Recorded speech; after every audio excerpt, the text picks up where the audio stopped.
sudden.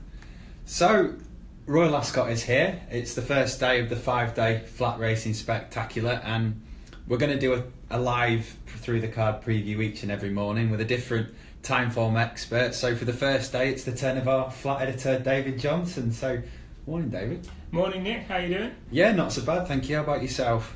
Yeah, very well.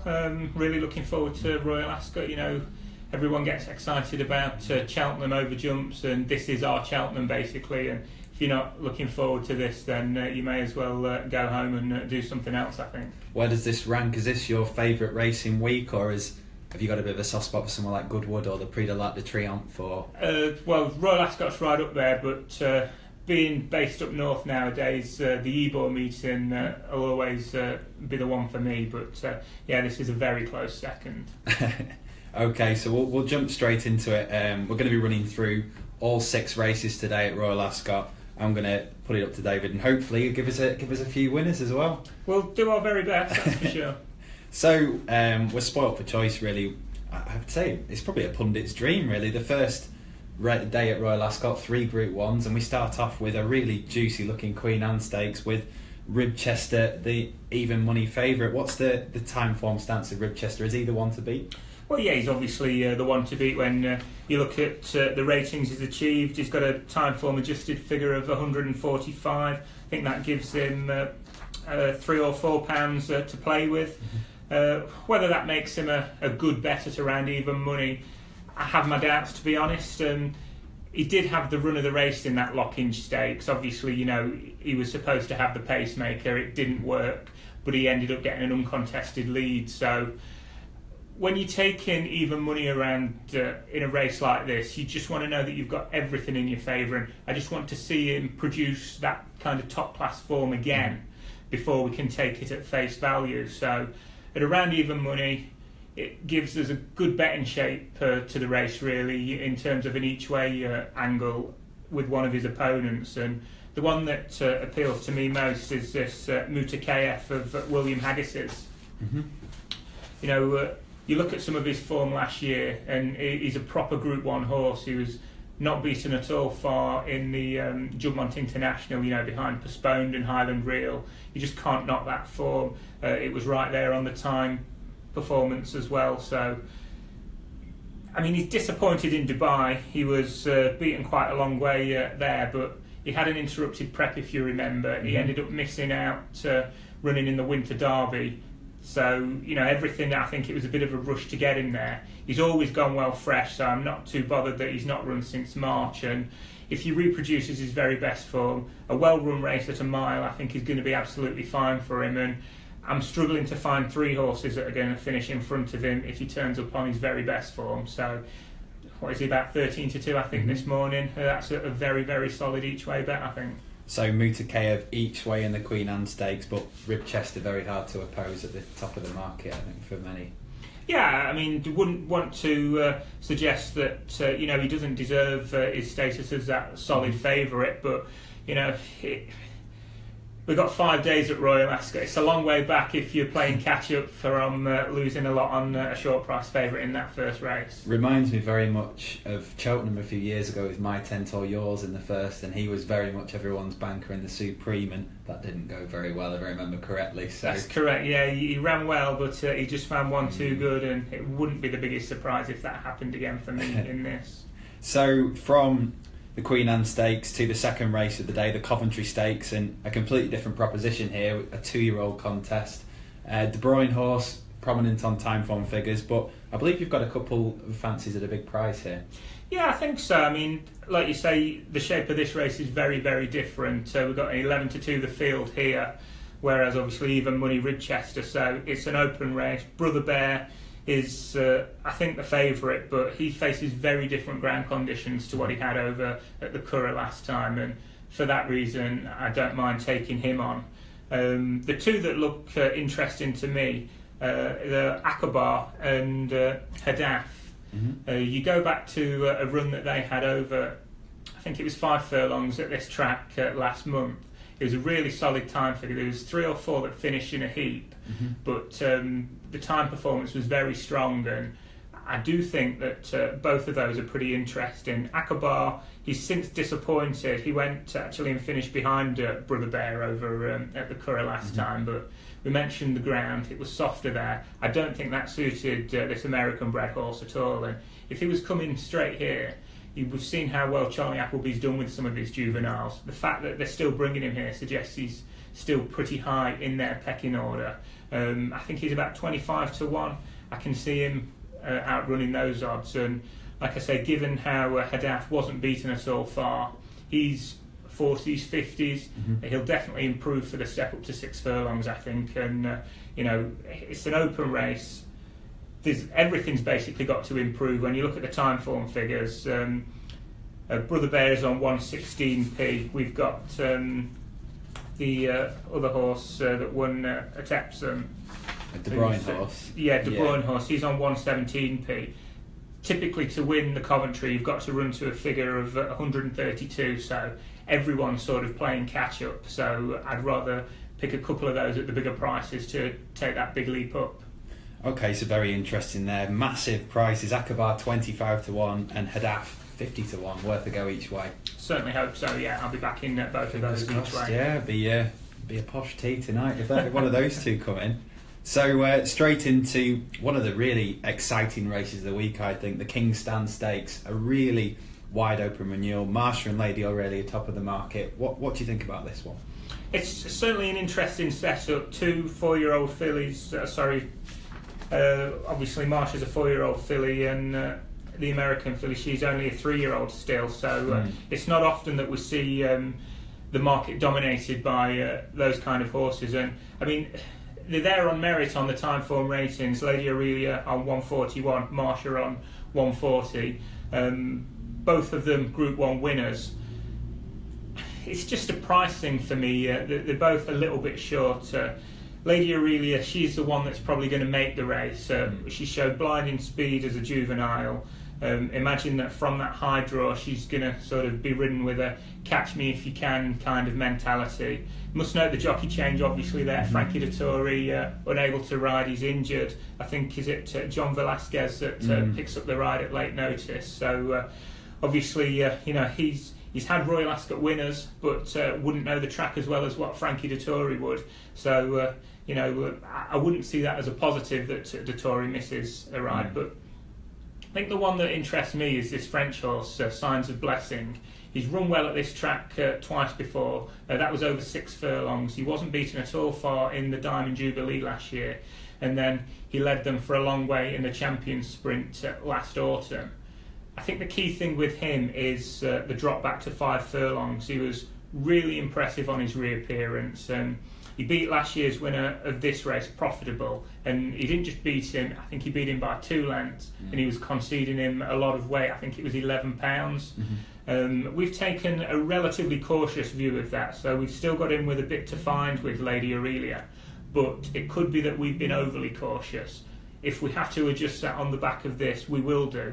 But I think the way that the race is going to be set up, Lady Aurelia going out in front, Signs of Blessing is generally a front runner himself, but I'd be hoping that he'll be happy to take a lead from her and sort of really put it to her in the closing stages.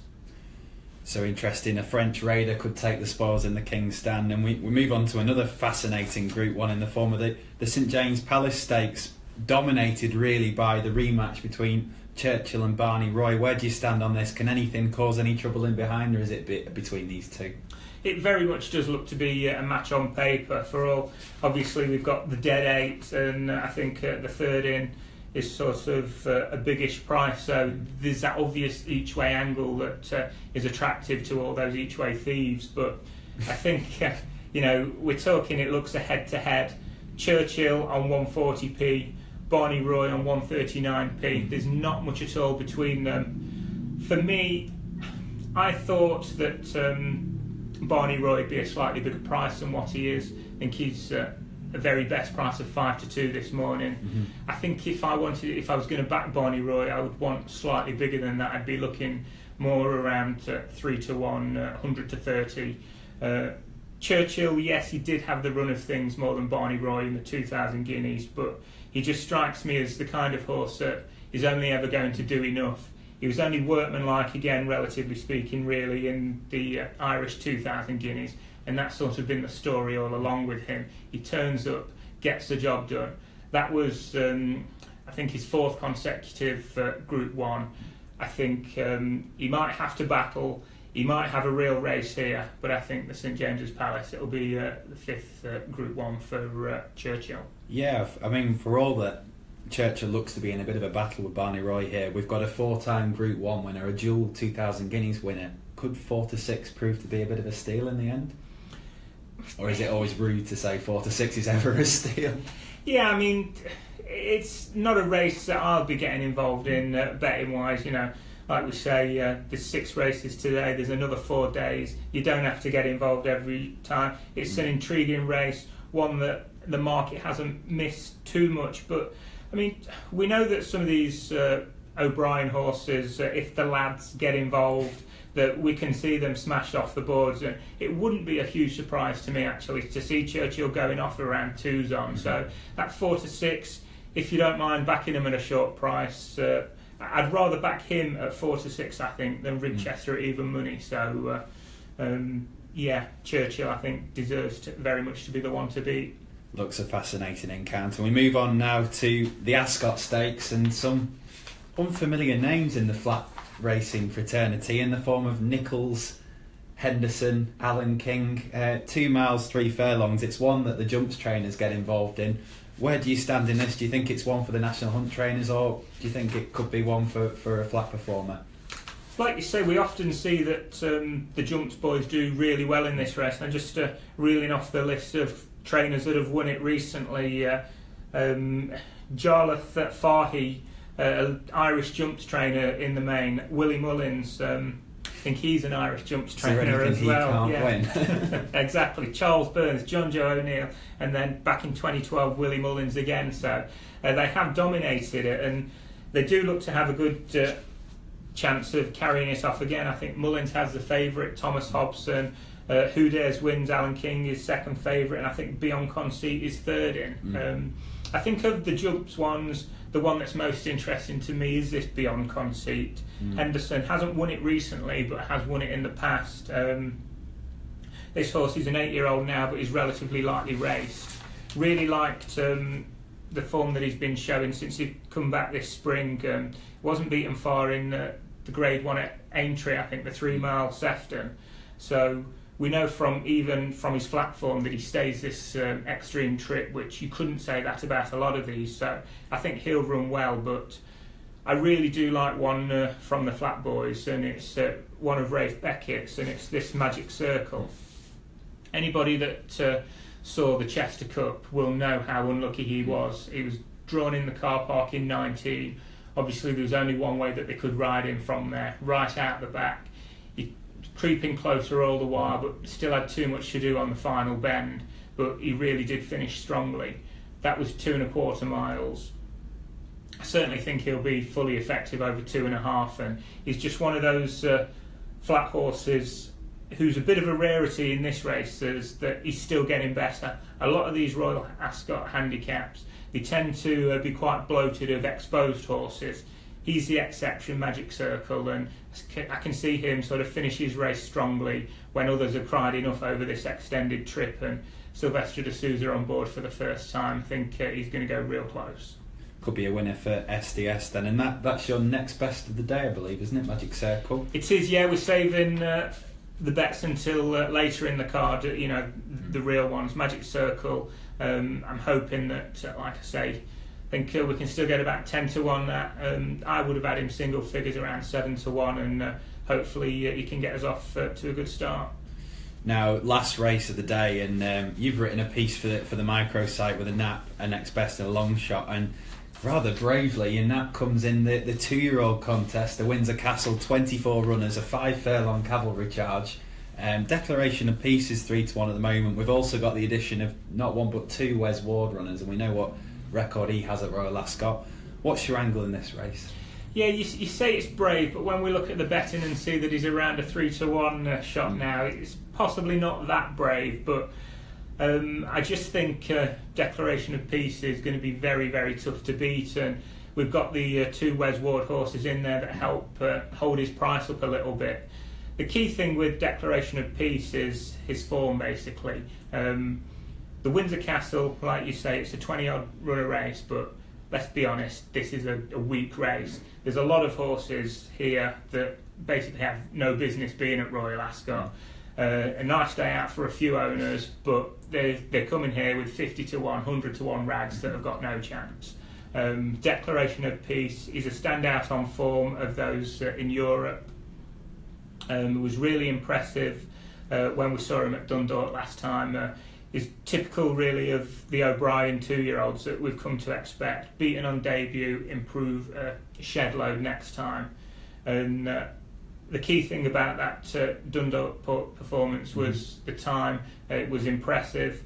He earned a big sectional upgrade as well. The runner-up who he beat 6 lengths, Treasuring, she's come out and won a race subsequently. She'll run well, I think, later in the week. I think she's entered in the Queen Mary and possibly the Albany. I think she'll run well without necessarily winning. So in terms, I mean, I'm a little bit surprised that he didn't turn up in the commentary stakes. He'd have been top rated for that race, so just as an idea of the kind of form that he is bringing to the table. 3 to 1, I think if he gives his run in, he's going to win this race, and I'm happy to get involved.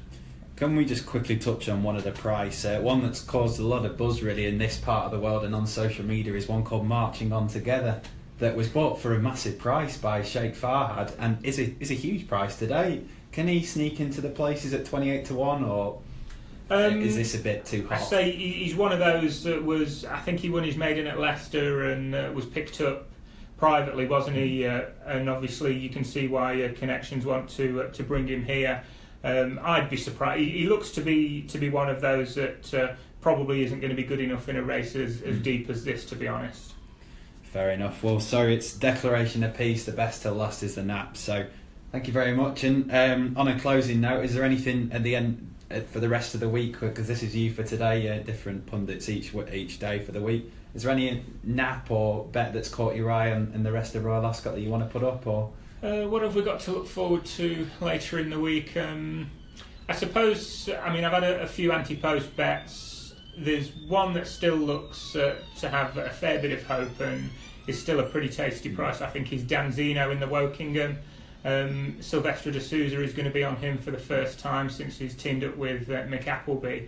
The key thing with this horse is basically his Ascot form. He's run really well over the Wokingham course and distance. He lost his way a bit last year, but he's been given a chance by the handicapper as a result. Like I say, he's going to be about 25 to 1. I'm just hoping that the big field, the strong pace, it's going to see him come back to his best, and if it does, he's going to outrun those odds, I think. Smashing. Well, thank you very much, and I'm going to have to run around and turn this off now, so you'll have to look busy for the next 3 or 4 seconds. Yeah. And good luck to everybody for the rest of the week.